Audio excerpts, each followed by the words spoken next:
Welcome to the newest episode of the Erase My Arrest podcast. I'm very grateful that you've joined us today. By way of introduction, my name is Keith Whiddon. I am Whiddon Criminal Defense and one half of Erase My Arrest. As always, I'm joined today by my law partner in Erase My Arrest, Devin Jones. Go ahead and introduce yourself, Devin. All right, Devin Jones on the other half of Erase My Arrest, and this is our podcast, The Citizen Effect. And we are very lucky to be joined today by Ibrahim Awad, a guy that I've known since about 2019 when we first met in Atlanta. Ibrahim is joining us all the way from Atlanta. So Ibrahim, aka Karate Attorney, go ahead and give us a quick introduction. What's up, guys? Yes, my name is Ibrahim Awad, also known as the Karate Attorney. I am a trial attorney focusing primarily in personal injury. So that includes anything from car accident, truck accident, motorcycle accidents, pedestrian versus car accident, medical malpractice, slip and fall, negligent security, anything that involves being injured by someone that's not really paying attention. So that's my primary focus. And you are a Georgia native, even an Atlanta native. So tell us about growing up, because are you a first generation American or second generation American? I am actually, since I was born in the United Arab Emirates, but I've lived here practically my whole life, I'd probably say first generation, even though I wasn't born here, but I've been here since I was 5 years old. Okay. All right. And so moved here at 5 years old. Were you even able to speak English whenever you moved? No, I was not Okay. able to speak any English whatsoever. In fact, my dad had to write Arabic words on a paper notepad so that he can give them to my teacher so that she can understand me when I was speaking Arabic. So, yeah, that's the extent of my English abilities.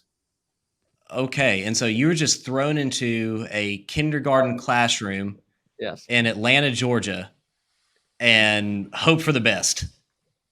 So it's Dalton, Georgia. So about an hour and a half north of Atlanta. So very, very close to the Tennessee border, about 30 minutes away from Chattanooga, Tennessee.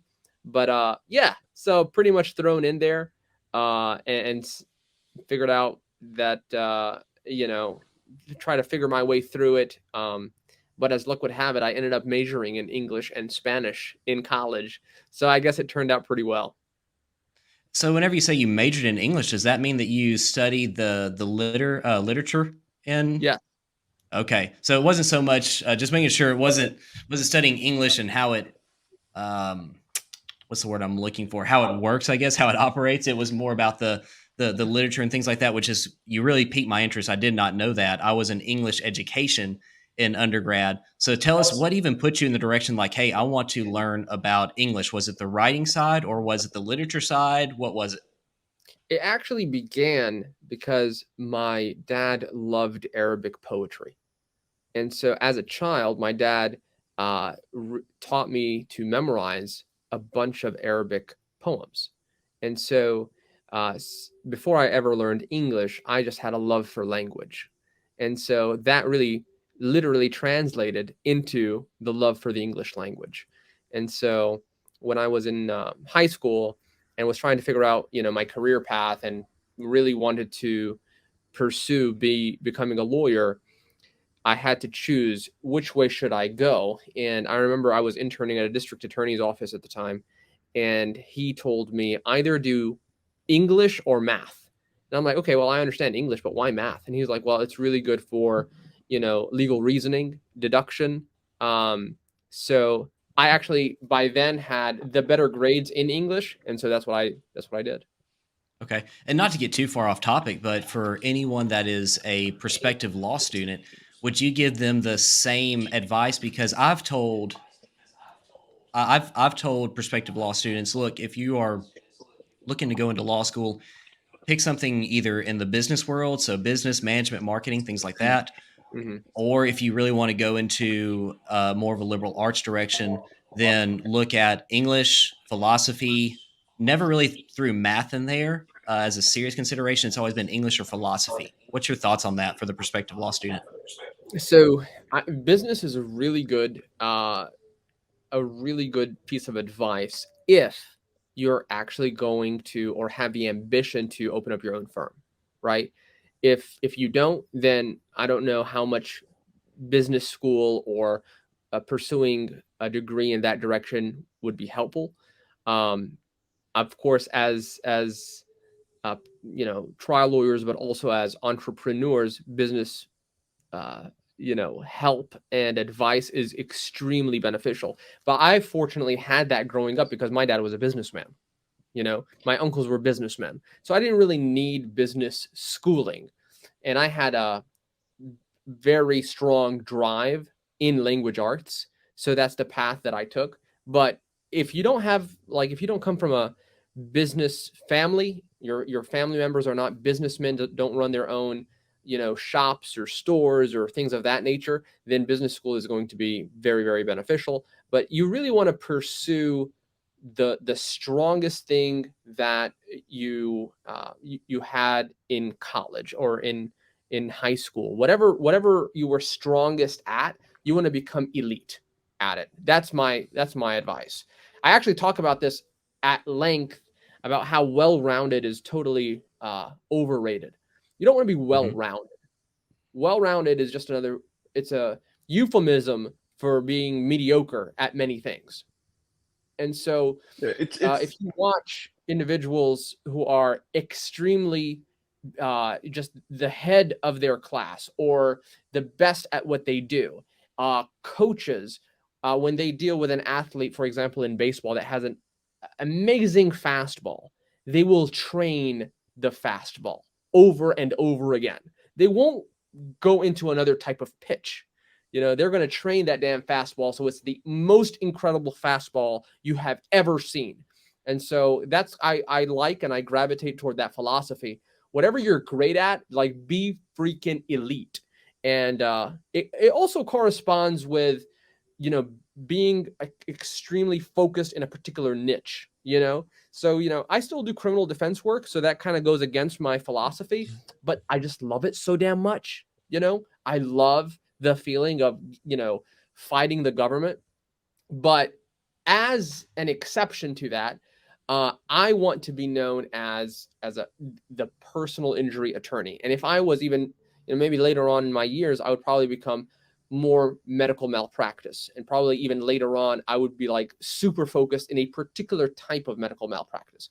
Because when somebody is searching for you and they want someone for a particular problem, like they have a problem with their right knee, they're going to type in the right knee doctor, right? So if you're the left knee specialist, I'm going to go with the right knee specialist, right? So you want to be just the elite in that particular field. So that's what you're known for.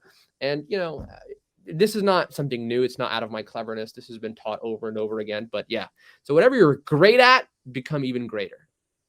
And it's the statement that I live by, and I told Keith this: you can be good at everything and great at nothing. People don't want to hire a good attorney; they want to hire a great attorney. You have to whittle it down, and that's the real matrix, I think, to your success. And I can tell you, literature. I remember one of the first times I heard you talk 2 years ago in November at the CEO Lawyer Conference. I heard you give the presentation on a demand letter, and that deductive and inductive skills were just critical. Like you, I started off in a DA's office trying cases, and I get it. I tell people all the time, I do expungements and bankruptcies, and that's my niche. Except when that guy comes in with a criminal case, you're like, hey, let's do it. It's a good fight. It's going to be a fight.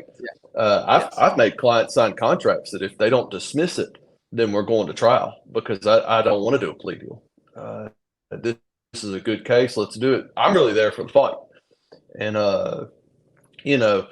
but it's interesting that you say literature, English and math, and it just rings home. What specifically in your college career do you think was the most critical thing that helped you now in your law career? So that's a great question. Probably even before I went to college, I had a class called Theory of Knowledge that I really enjoyed, and it really focused on how we know what we know. And so not just figuring out what we know, but like how does one come to that conclusion? What experiences has one had to come to that perspective, and what have they read? That's probably something that has helped me tremendously, because even just a couple of days ago, I had a conversation with an adjuster, and y'all are going to love this. And all my conversations with adjusters are recorded, and they already know it. They know it. I know it. They know what I'm trying to do. And I just, tell them exactly what I'm going to do. So I had this adjuster say, well, this is a soft tissue injury, right? And I said, what does that mean? Like, what does that mean? Like, he's not in pain? Like, is that what it means? Like, where in the law does it say that if you characterize something with the word soft tissue injury, the person is not in pain? And so I said, this is a disc injury, is it not? And he said, that's what you want me to say so you can write it in your counter demand. And I said, absolutely. I said, that's exactly what I'm going to do. So I think it is best that I extend the utmost courtesy to Mid-Century Insurance to give them all the time that they need to tell me exactly how they came to their valuation, starting now. And pause, right? No explanation. And so then I just say, so I take it by not speaking, you cannot tell me how you came to that valuation. All you can do is regurgitate the information on your screen. That's all you can do. Isn't that true? And so I force them to say something stupid, and it eventually happens. And he's like, well, all I see is compression on the fecal sac. There's no nerves in the fecal sac, right? And I said, let me get this straight. There's nerves in the spinal cord, right? The spinal cord is enclosed by the fecal sac. How the fuck do they get out? Right. This is the classic insurance adjuster doctor. Right. And so, and he's just stunned, right? And I said, okay, so you have no medical training, correct? He's like, well, we send it to my supervisor. Well, your supervisor doesn't have any medical training either, does he? Oh, no.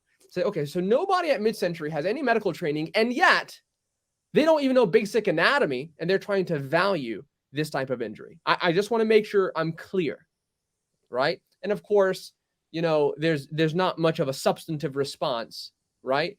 And then I said, okay, thank you very much. And guess what I do? I take that audio file, I transcribe it, just send it to rev.com, and they transcribe it for me, right? And then I just quote, right? I quote them in my counter demand, right? And then I explain how, if this is not bad faith, I don't know what is, right? And I extend to them the final opportunity to resolve this case for policy limits, right? And it's just being extremely explicit and shine the light on the nonsense, right? But it goes back to your question, is like, what helped me the most is like, I continually dig deeper. Like, how did you come to this conclusion? What does it mean that it's a soft tissue injury?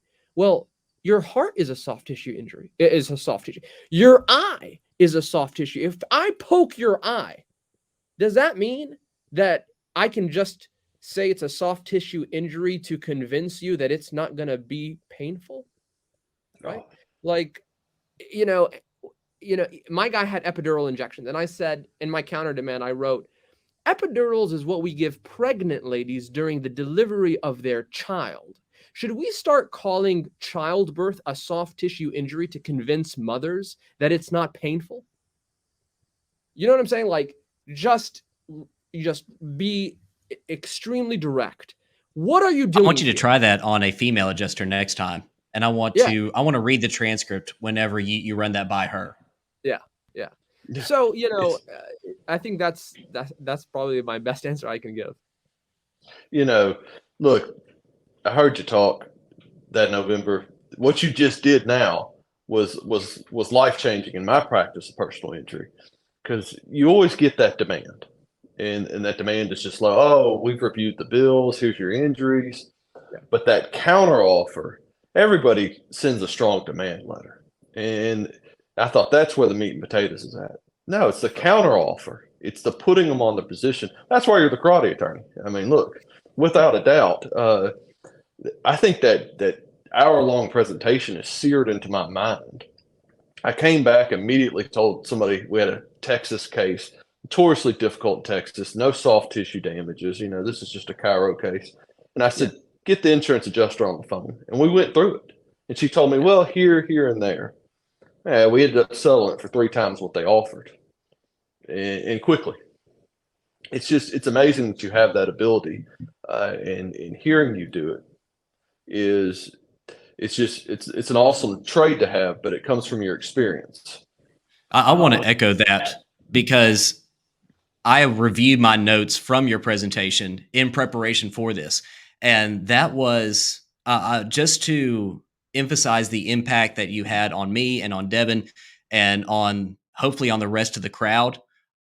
I want you to know that, number one, to set the stage, the conference that Devin and I heard you speak at in 2021, there was countless talent that took the stage in those 2.5, 3 days. I mean, people that are as successful as you are and as successful as me and Devin, aspire to be. Whenever you have people like Alexander Shanara and Mike Morse that are taking the stage, you perk up and you listen. And I'm a criminal defense lawyer. The most notes that I have is from your presentation on that counteroffer demand letter. So how long did it take you to develop this method of this is how I counteroffer cases? I would say my entire career, about 10 years, because I started realizing what doesn't work. Verbal negotiations with the adjuster does not work, right? And I'm a big proponent of building upon past effort, right? So if I have a really great idea, right, I really want to preserve that for the end of time. Okay. How do I preserve it, right?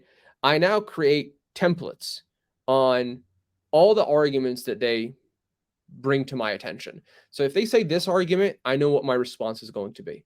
If they say this argument, I know what my response is going to be, right? And I've built these templates so that I can share them with I've dubbed this position, my insurance accountability specialist. Okay. So my insurance accountability specialist, right? She understands what the arguments are and what the responses to those arguments are going to be. Now, every once in a while, we hear something new. Okay. Like I heard something new the other day, but you have to dig. You have to figure out am I getting this preposterous valuation? So we have a medical provider that we use.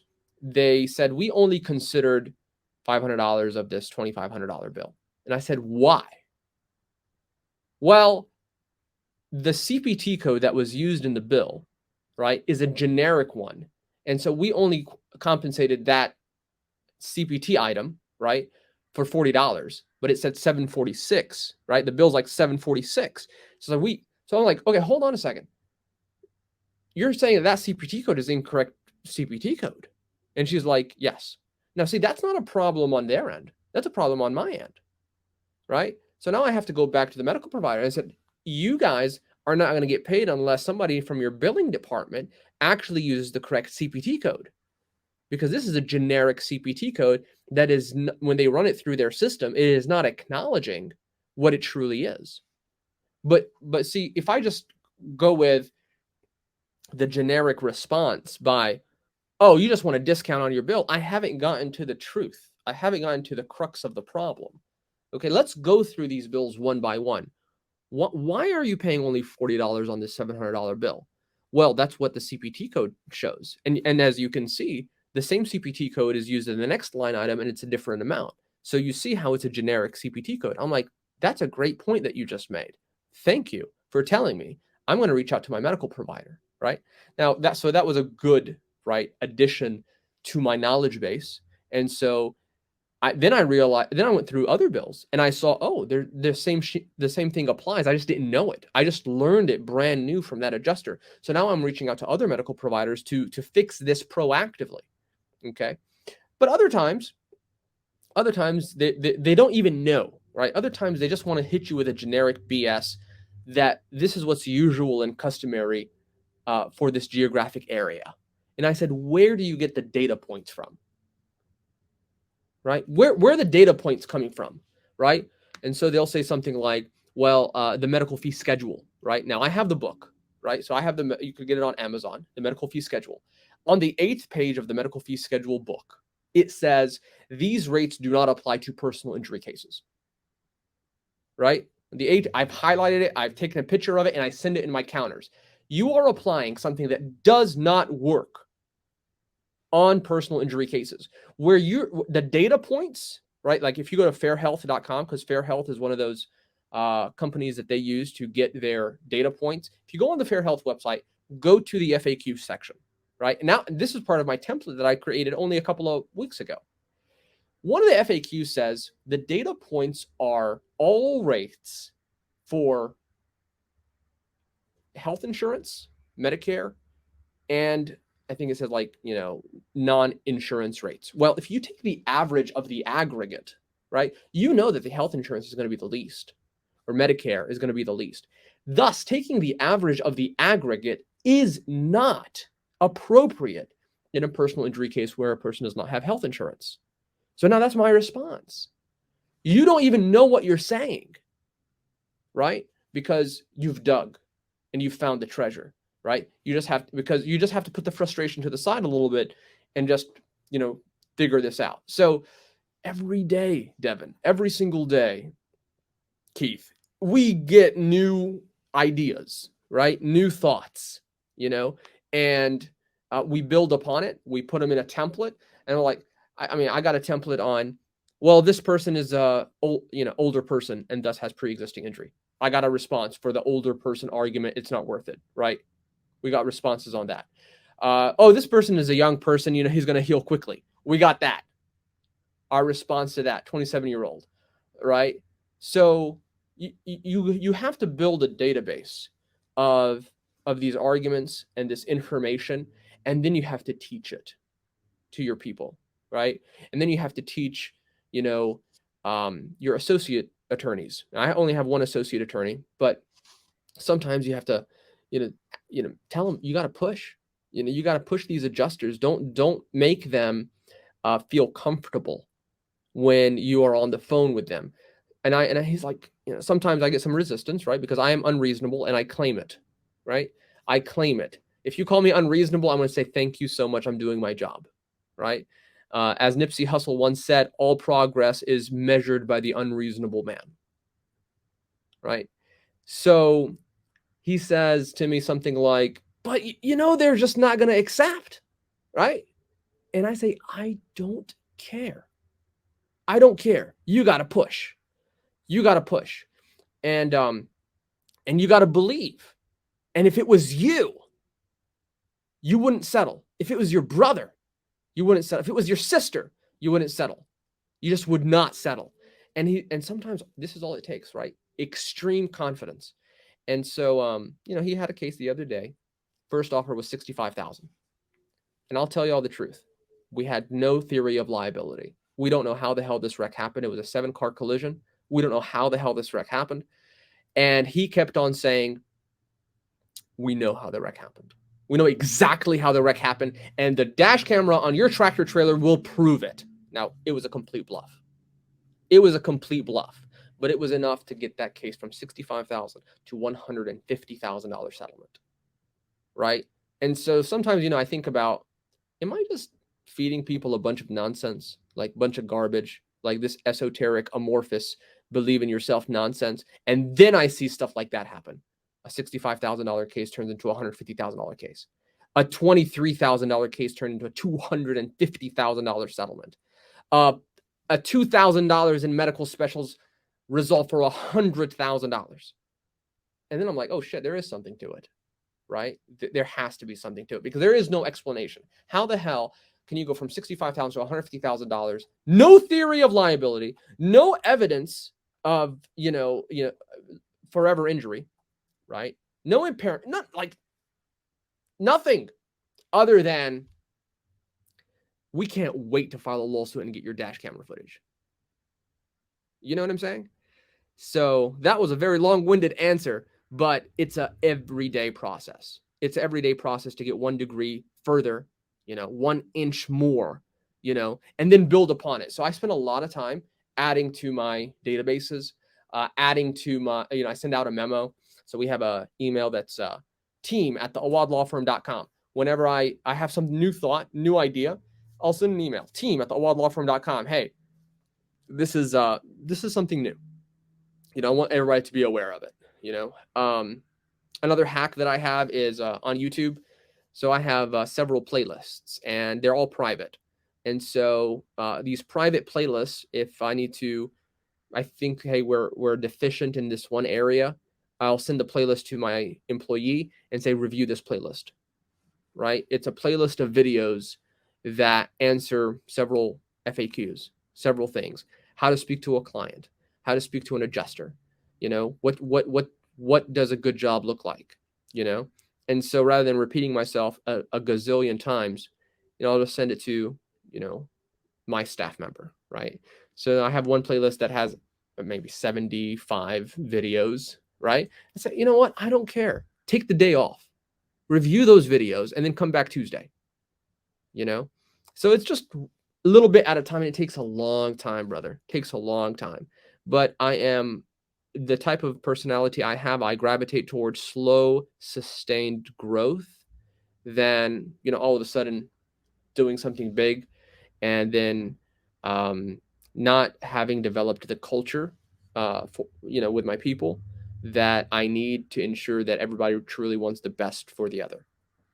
And along that same vein, I've been lucky enough to meet some of the people on your team. You've brought them to conferences. You make sure that they are learning right there alongside you, learning from the same people that me and Devin and my team sit in. So do you see yourself today as more of an attorney? Are you still in the thick of it in the trenches? Are you more of the manager? Is it a split between the two? How do you view yourself in the day to day? So currently I see myself, because I'm prepping for a trial in April, I'm also knee deep into another big case against the city of Duluth, which was caused by a police officer. I am doing I'm in the thick of it, right? But, the next day I may be all manager, right? The next day I may be all media person, right? The next day I may be just a motivational speaker, So there, actually just yesterday, I posted a video on my Karate Attorney Instagram page of how difficult the start of 2023 has been, right? So between being a father, a husband, the eldest son, my father recently had a stroke. So my responsibilities in that direction have grew tremendously to take care of him and my mom. A team leader, an attorney, a martial artist, man, it's tugging at you in every freaking direction, right? My children are better attorneys than I am, I feel at times, because they will capture me and trap me into these corners by saying, Bubba, you said you were going to spend time with us, and now you're on your phone. Isn't it past time? What is more important, the phone or us? When is it going? What will it take for you to acknowledge us and play with us? Do you not realize that this is the youngest we will ever be? I'm like, God damn. It's difficult, man. Devin, we can't hear you. You're muted. Sorry. You make that promise when you go out the door in the morning. Say, hey, let's get to school. Yeah, sure. We'll go eat somewhere tonight. And then you pick them up and you're like, we got to go places. And they say, but aren't we? And you're like, oh my God. Like if I could just capture that and use it at the office. Absolutely, man. It's one cool thing that I'm very proud of that we have instituted here at the firm is we use a platform called Clubhouse, and it's a audio platform. There's no video, there's no post, there's nothing. It's just audio. So we get on Clubhouse every morning at 9 a.m. and it's called Morning Motivation, Awad Law Firm Edition. And so the entire team comes on Clubhouse for about 30 minutes, and we try to remind one another that work is important, but family is more important, that relationships are more important, that presence, wherever you are, is the only thing you truly have. being present with your children. They are the youngest they will ever be right now. That's more important, man. And I'm like, I'm a workaholic. I know it. My chiropractor, my massage therapist, everybody gets on to me. They're like, you're going to work yourself to death. And I'm like, I am living a life to the maximum. I want to die on empty. That's just how I am, and no matter how much pity you may have for me by saying you're going to hurt yourself, bro, I'm living. I am feeling it right now because, I just saw my dad, firsthand, have a stroke and lose function to the left side of his body. And I'm just like, oh shit, like that's huge, and now, alhamdulillah, he's better. He's recovering. He's still slow, but now he can actually walk. But that was scary. That's real stuff, and honestly, I should know this, right? I should know this every single day because this is the nature of our business, right? The nature of our business is we are in the business of worst possible days. We consume other people's tragedies, right? And we try to counsel them through these tragedies. And I can't tell you how many cases I've had where a person is just stopped at a red light. They're just minding their own business. They're stopped at the red light, trying to get to where they need to go, trying to go run an errand, trying to do something. And they're just not doing a damn thing wrong. And all of a sudden, bam, their life is forever changed. Why do I have the audacity of thinking this will never happen to me when it happens all around me? All the time, all the freaking time. So, you would think I would have that really ingrained in my mind, but until it happened to, I'm reminded of that all the time. But like when I saw it to my dad, I'm like, oh my God, like I'm living through it. Sometimes it's easily to, shift mental gears quickly and not have to think about the trauma, but then when it's your family member, you go home and you're like, damn, he's still going through it. The next day, he's still going through it. The third day, oh my God. It's right there in front of you. You cannot escape it. So it hits a bit differently. And so with all those commitments, what does your daily routine, your morning routine, your evening routine, what does that look like for you so that you're able to fulfill all those commitments, whether it be with your family, with your law firm, or with your family? So I was asked this question today. We were actually during our morning motivation, and I tell people that I repeat this quote that I heard from a Peloton instructor, that self-love is sacred and not selfish. And what I mean by that is sometimes, you can easily think that when you go to the gym and create your own kind of time for yourself, man, I'm taking away time from my family. I'm taking away time from my colleagues. I'm taking away time from my clients. But the reality is you can't give something that you don't already possess. You can't care for other people if you cannot care for yourself. You cannot instill confidence in others if you're not self-confident. And so I have a very rigid morning routine, every single morning I work out, every single morning, I am very cautious of my nutrition. I'm very cautious of what I put into my body. But every single morning I'm doing something active, and sometimes I do it twice a day, but at least once a day. And right now I'm training for a full contact kickboxing fight. And so I'm even more cognizant of my actions. And the fight's going to be in July, and I'm planning on taking my team down to Orlando to watch me fight. So I'm putting in maximum effort. And that type of training cannot be everyday intense training. It has to be very intense on certain days, but still going to the gym and walking, right, on those off days, because your nervous system has to calm down, a little bit to try to recuperate, or do something that is not extremely intense, but it still involves some movement. So you have to make sure that your body is recovering and relaxing. But on those intense days, it's like you're dying, So that's a big thing. Like on the days that for whatever reason, it's a rarity that I don't get to work out, man, I feel like crap. and I'm irritable and I'm short-tempered and I'm, I get, very upset at the most insignificant things, and I'm not me. And so I can't be good to those around me.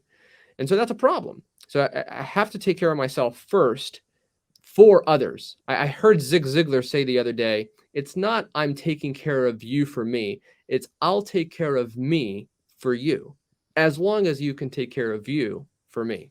At the end of the day, you got to take care of yourself. I'm not responsible for you. I'm not responsible for your happiness. I'm not responsible for you meeting your own goals. I'm responsible for all that for me, so that I can help you with your things. It seems like you've incorporated a good bit of what is gratitude exercises with your clubhouse. Is that something that's key in your firm? Is the concept of gratitude? Yeah, we get reminded of that all the time, of gratitude, and gratitude can only be triggered by remembrance, right? Remembrance to be grateful. And there's a spiritual aspect to it because, I often give sermons at the mosque. And so I need to be able to pull things from scriptural literature and incorporate them in those sermons. And it's very interesting that of all the tenets of Islam that one must do, right? There is only one thing that is ever mentioned that one must do a lot of. It's not prayer. It's not fasting. It's not charity. The one thing that is mentioned that one must do a lot of is remembrance. Remembrance of the Creator. And the whole implicit thing behind that is remembering how many times he has saved you in the past. How many times have you been in a difficult situation and you've been saved from it? There's a really cool study that was done at Johns Hopkins by a guy named Kurt Richter. You may have heard me say this before, but it's called the drowning rat psychology experiment, where this guy put rats in a cylindrical vessel and was trying to see how long they would tread water before they drowned. And I didn't know this, but rats can swim, but they can't float. And so the experiment was, let's see how long this rat would tread water before it gave up and died. And he found out that it took about 15 minutes. 15 minutes after the rat treaded water for a long time, it would just give up and it would die. It would think in its mind, this is all I have. I cannot exert any more energy, and thus gives up on its life, right?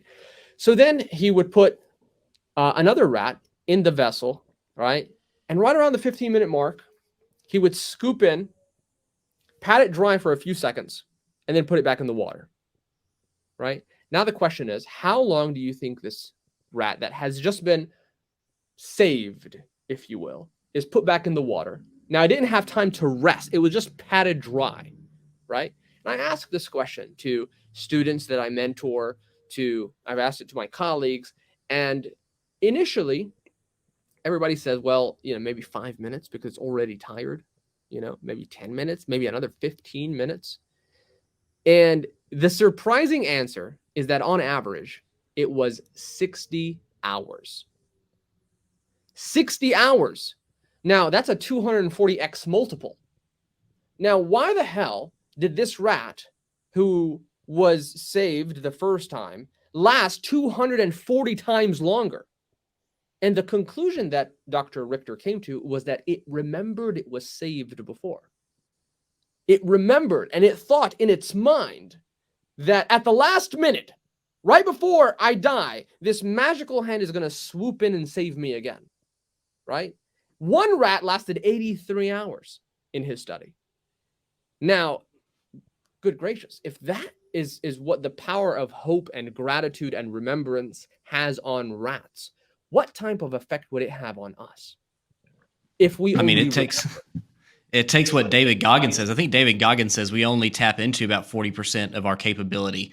It takes and blows that out of the water. That's for sure. Right, this is a scientific study, right? Like this is what, I love David Goggins, right? I've watched him and he's called me out one time. I was videotaping at a conference, and he was like, "Put that video down. This is how I make my money." I'm like, "Yes, sir. Absolutely. No problem." But Yeah, yeah, he's not that the guy to mess with. yeah, man. I'm very inspired by people like David Goggins, and those who test their abilities like that. But yeah, there's an internal thing, right? There's an internal thing that is going on that it centers really around gratitude and remembrance and hope and Yeah. hope. That's huge, right? So It's there's a go ahead. no. Go ahead. No, it's just eccentric because what you're hitting around is that there's actually a study that shows that one of the natural things that you can do to combat depression, and I use it with clients. I have some domestic clients, is gratitude. Gratitude and working out are the two things that can naturally combat depression. And it's just amazing, just simply waking up, saying what you're thankful for, having remembrance, as you said, for how much you've gone through or how much your creator has saved you and before. It's life changing, and people just don't understand how big it is. And it seems big in your business, and your business more significantly because you're dealing with people who are going through trauma. Yeah, It's a unique perspective to take into the field. I really don't know how one can survive without it, man.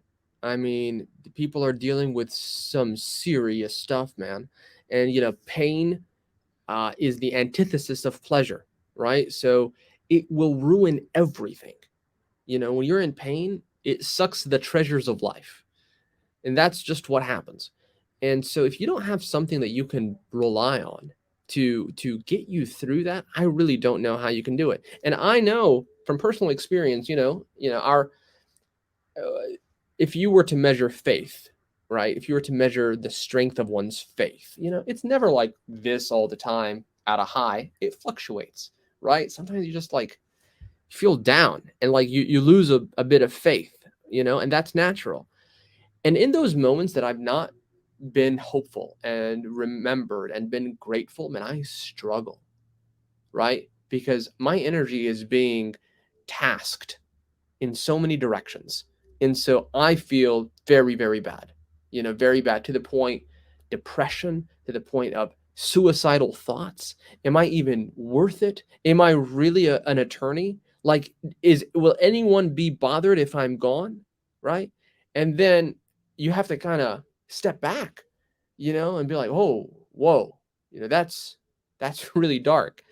But at the same time, you have to allow people to feel those thoughts for a moment, but not hang on to them, And the reason I say that is there's a I don't know if you know this, but there's a whole chapter in the Quran that is entitled Mary, which is the mother of Jesus Christ. Okay, and the mother of Jesus Christ, peace be upon her, talks. There is there's actual words attributed to her in the Quran after she is notified that she will be giving birth miraculously without the intervention of any human, right? And she's worried that people will speak about her and say, how dare you? You come from a good family and you are now, pregnant, and now you're going to give birth, how dare you do this, And so, and by the way, Mary, the mother of Jesus Christ, peace be upon her, is given one of the loftiest positions in the Quran, as she has been chosen and purified and chosen above all women, above all nations. That's her position. You can't get more than that, right? And yet, when she's in this situation, she says, which means, I wish I could have died before this. Right? I wish I could have died before this and had been something totally forgotten, erased from people's memories. My goodness. Like that's if you and I get upset and you're like, "Oh, you shouldn't feel that." How dare I say you shouldn't feel what you feel? If Mary, the mother of Jesus Christ, peace be upon her, says this statement and she's given the most highest position ever of all women of all nations, right? But she doesn't stay in that feeling. Okay. You are allowed to feel what you feel. Okay. But you're responsible to pull yourself out of it, you know? And this is difficult, right? This is difficult to gauge and measure, but you got to let people feel. I used to make this mistake with my wife early on in our marriage. I said, you shouldn't feel that way, until I realized, what? Feelings are pre-logical. We don't think, then feel. We feel and then try to rationalize why we feel, you know? But Yeah. definitely a difficult subject. But without gratitude, without remembrance, without being thankful and being hopeful, I don't see how you can really persist and try to achieve something great. And so along those lines, kind of splitting the difference between, you've talked about, clearly you are a high performer with high performance habits. And then we also kind of, that lives over here. And then over on this other side, we have a place where we are not confident in ourselves. We are struggling with thoughts of depression, or even worse, suicide, which is unfortunately a tragedy that hit, our Leo community in the very recent past. For the listener out there that may fall on this in the spectrum, where I want to be a high performer every single day, to the person that is maybe struggling with depression, imposter syndrome, how am I going to continue perform as a lawyer, as a law student, or in my career as a business person, or any endeavor of life, being a father, a mother, taking care of my parents? I don't feel like I'm worth it or worthy. What are the, in your mind, clearly remembrance is one of them. And so let's do a Mount Rushmore. What are the 4 things, remembrance being one, that you would give anybody that is trying to either establish themselves as having high performing habits, to the person who is trying to fight their way through depression, imposter syndrome, things like that? So I'll answer it by telling you a conversation that this guy had with his therapist. This guy told his therapist, my highs are really high and my lows are really low. How can I make it a bit more controllable? How can I make it even? And his therapist said, if you were to reflect what you just said on a heart rate monitor, even would be like this. You're asking to die. A reflection of life is the ups and the downs. That is a reflection of life. You're going to have ups and you're going to have downs. You're going to have seasons. And you can't have 4 summers in a row. It just doesn't happen, right? You're going to have these seasons. So what I would say is to anticipate the fatigue. Anticipate the stress, right? Don't allow it to go into distress, but anticipate things are going to be hard, right? If you want to be a high performer, anticipate the fatigue, and I have a video just on this, of how to brace yourself for impact, and so I think, as a martial artist, it gives me another perspective. It is the punch that you don't see coming that knocks you out. It's the kick that you don't see coming that knocks you out, right? So what do? Man, you got to study tape. You got to figure out what you're getting into. You want to get into that boxing ring or a kickboxing fight and think you're going to leave unscathed? You're being idiotic. You're just not understanding that's not the fight game, right? And the life game is so much more serious, right? So anticipating the fatigue is something big, but taking advantage of what you already have. I don't know who said this, but he has this theory called the 1 mile radius rule. 1 mile radius rule says you will find, if you search hard enough, within 1 mile of you, somebody that would wish to be in your shoes. Like, that's their wish, is to be in your shoes. Within 1 mile. Forget third world countries. Forget Africa or somewhere that you don't know about. 1 mile from you, you will find one person that says, man, I wish I had Ibrahim's problems. If that was my life, that would be my last wish. You know what I'm saying? So definitely anticipate the fatigue. But make sure that you're grateful for what you already have. Look at your achievements as compared to where you were 5 years ago. Where were you 10 years ago, right? Would you even imagine? And my dad was born in a refugee camp, right? He jokes about this, but he says, I was born in an all-star hotel. All-star hotel, because we didn't have a roof over our heads. Man, now if I just compare myself to where I am in my life, to where he was in his life, what do I have to cry about, be upset about, and be disturbed about? You know, alhamdulillah. Praise God for what I have. I'm living better than 99.99999% of the population. You know what I'm saying? So the four faces of Mount Rushmore, I would say remembrance, you know, gratitude, hope, and patience. And patience is not how you wait. It's what you do when you wait, you know? I don't know where I heard this from. And again, this is not my own cleverness. You know, I just like to read. I like to read, and I like to watch, and I've just been blessed with the ability of just remembering things because I've practiced remembrance a lot. But waiting and having patience, you know, are two different things.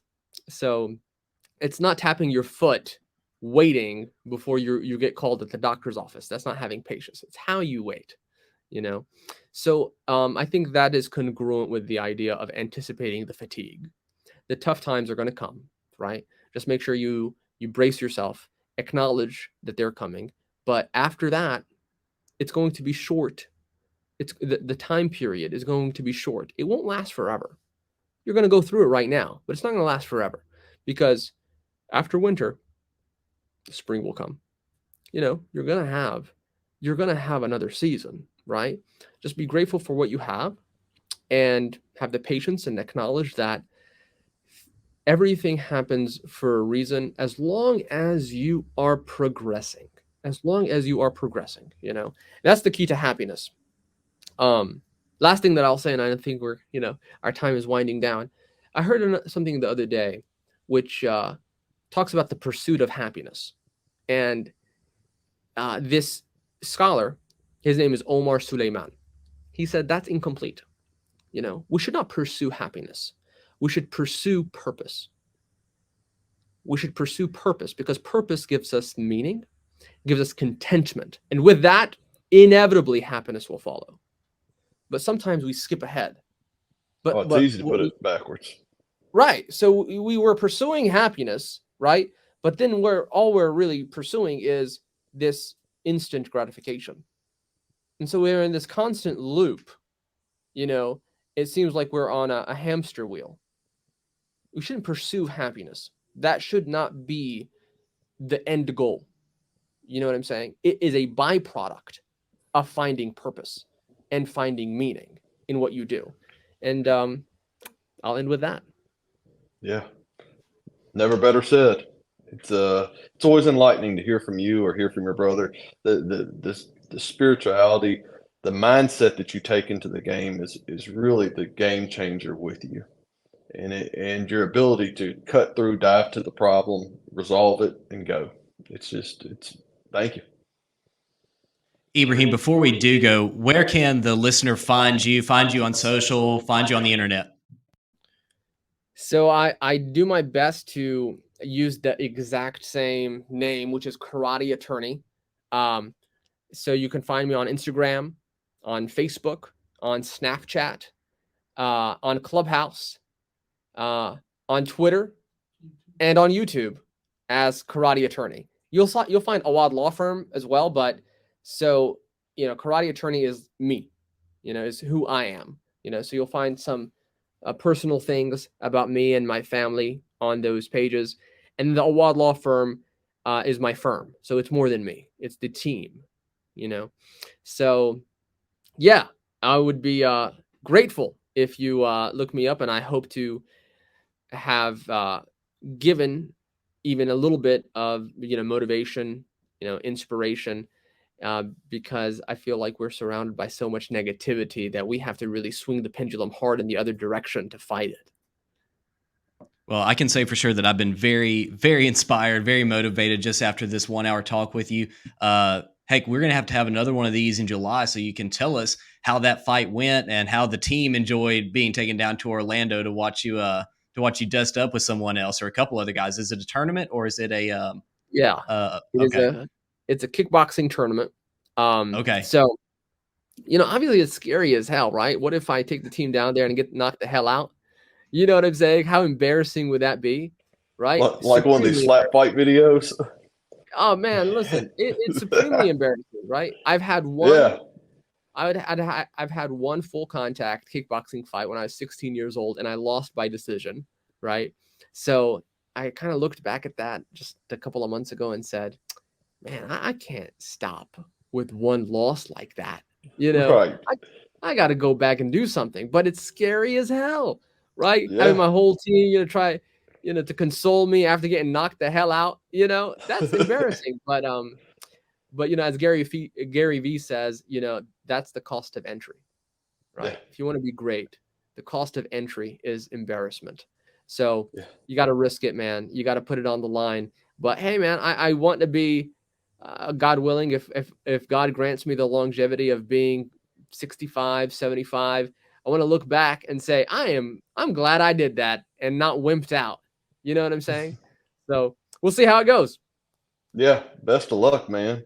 I think Keith has the last question we always ask.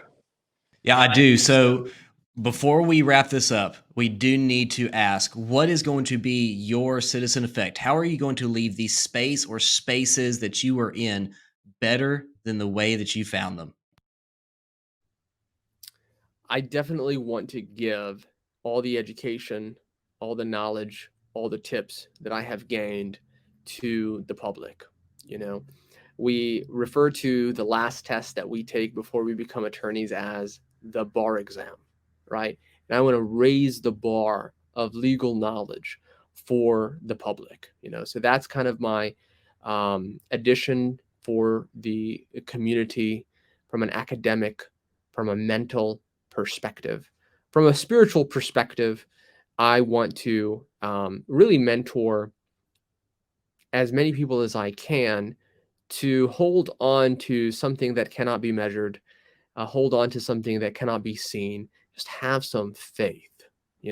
At the end of the day, people will quibble about what faith is and, it's unscientific. Absolutely, it's unscientific. But whoever reached new heights by relying on the past, relying on what they saw, it just doesn't happen. So I want to add that spiritual aspect before I leave this earth, try to package these thoughts and motivation in a new way to suit, just the younger people so that they can hopefully withstand the challenges of life. And from a physical perspective, I want to teach martial arts, to kids, because I was bullied as a kid. And it was probably the best thing that ever happened to me, because I would not be the karate attorney if I was not bullied as a kid. And through it, nobody could have convinced me that this is a good thing, right? But, a funny story, the person that bullied me, the single person that's like the person that hurt me the most, right, ended up being one of my clients. And I represented him. And I got him a phenomenal result. And it was like an unbelievable, closed loop of my life. You know what I'm saying? Because it gave me such satisfaction and such, feeling of my heart being full, that, wow, that guy made my life miserable, right? But I grew so much from it that I was able to represent him, get him an unbelievable result. And wow, that really kind of meant so much for me to do. Like, he probably gave me more than I could ever give him, But I I want to instill that type of confidence in the future, generation.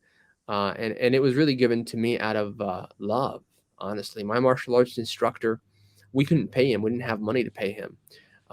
But he refused to have us leave. He refused to tell my dad that, oh, you've missed your payment. You can't keep your children here. So because of that, I want to pay that forward, to people that, can't afford bringing their sons or daughters into martial arts, because I know the profound effect that it has on people from a physical standpoint, from a mental standpoint, even from a spiritual standpoint. So we've already bought the property. We have the schematics to build a studio. So hopefully in the near future, we will get that accomplished. Nice. Good. Congratulations on that for sure. Wow.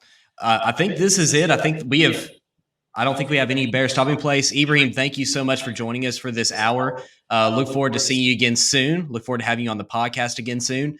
And hey, again, thank you so much. Super grateful for everything that you have given me. You've given Devin before this date. And thank you for giving us, as well as the audience, all this motivation. So thank you. You're very welcome. Thank you for having me. Thank you. Thank you, Ibrahim. Have a good one, man.